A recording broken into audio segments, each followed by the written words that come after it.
change and disruption. We talk about AI.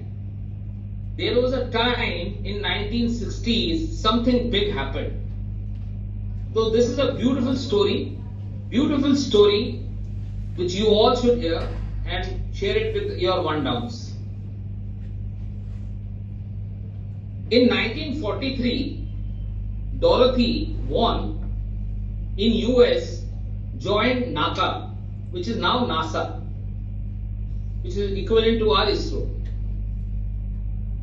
She was a brilliant mathematics professor, and all the calculations and all were done manually, all computing, the path of a trajectory of a rocket and everything was all done manually in that period. And Dorothy had a team of around about 30 Afro-American people in their team. In 1961,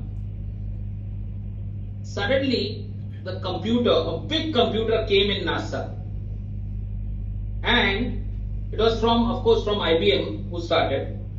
And when the computer came and a big computer was kept in a room, lot many people came, they didn't understood, they went away.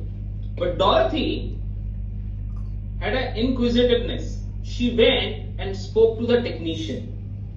What does this computer will do?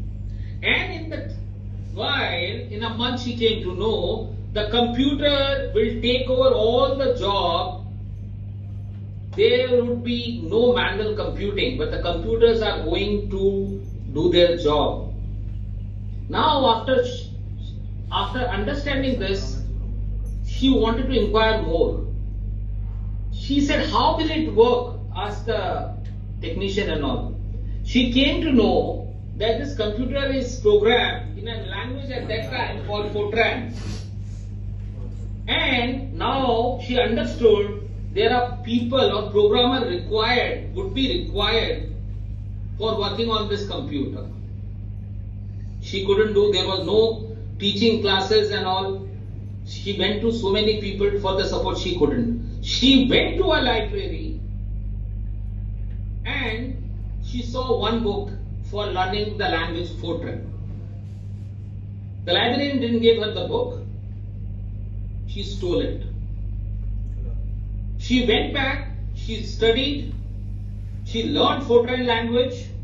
After learning that language and programming, she went back and taught her 30 team members of Fortran language.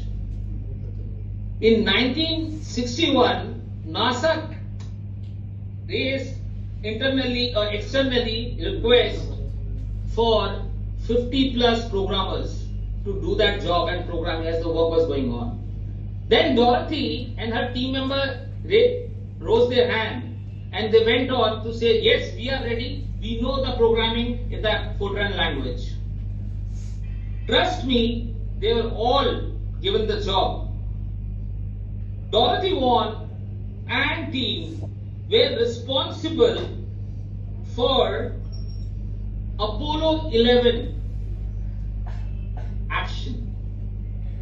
She retired in 1971, and it's a great example how you can mitigate change and disruption with your strong willpower, your eternal learning and never giving up.